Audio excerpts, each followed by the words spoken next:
So last night I was just hacking and stuff like that, and then for fun I broke into the supercomputers at Area 51, and while I was in there I found this file called Belle Delphine's Nudes, and I was so excited until I opened it, and it was just a list of cars that are gonna appreciate. I guess I'm just gonna share those cars with you. Make sure you stay until the last car because it's actually an undiscovered gem and it'll make you rich if you buy one soon. Now the first car on this list is the E28 M5, and this was the first M5, okay? So it came about, they had this supercar called the M1, and basically what they said is, why don't we just take the freaking insane engine from that car and drop it in this everyday driver 5 series. And this created what was the first M5, which is basically the definition of the sleeper car. These cars look super sick, and they have a ton of history because of that development. I really don't understand how these cars haven't just started to go up in value yet.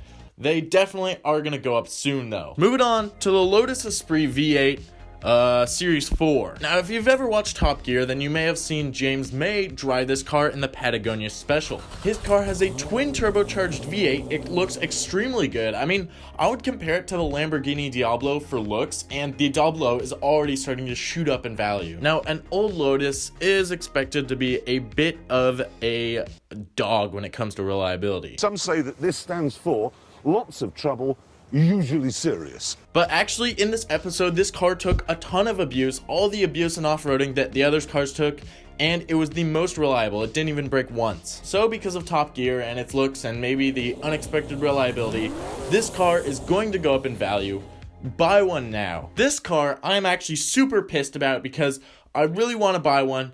I don't think I'm going to be able to. This car is about 5 years old and the price has already stopped falling, which is insane. The price has literally started to go back up. This car is turbocharged, mid-engine, rear-wheel drive, and it's a carbon fiber tub. It's basically like a McLaren 720S or like a Ferrari F8, but with like half the cylinders and at 1/10 of the price. Even though it's a 4-cylinder, it sounds amazing. Even though it's cheap, it looks amazing. This is literally an Italian supercar that you can buy. Well, I should say you could buy, because you probably won't be able to buy one by the time you're watching this. I think originally when they came out, no one wanted one because it's an Alfa Romeo.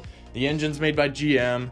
Kind of sounds like a disaster waiting to happen, but they stopped making them in 2020, and then people realized they're actually pretty reliable for what they are, and now everyone wants one. But next is an obvious one, and that is the Mazda RX-7 FD. Now these cars are still not as expensive as you would expect. It is amazing. They're still somewhat affordable. These cars look amazing, and there's really no limit to how good you can make them look. Like, you can have the Veilside kit.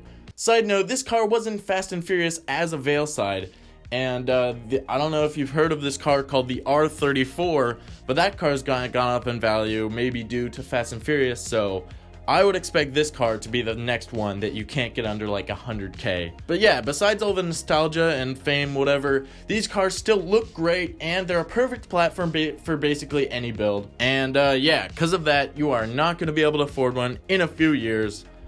Bye now. And now the last car that I discovered on the Area 51 supercomputer is this.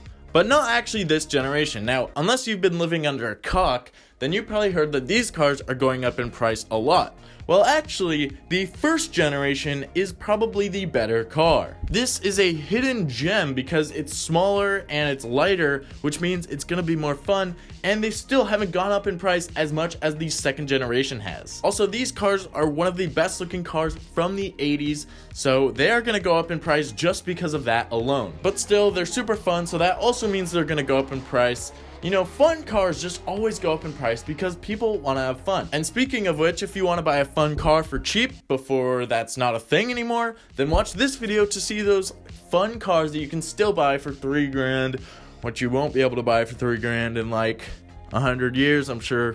Maybe even 10, probably even 1 year. You know, if things keep up at this current price rate, you know, inflation and all that.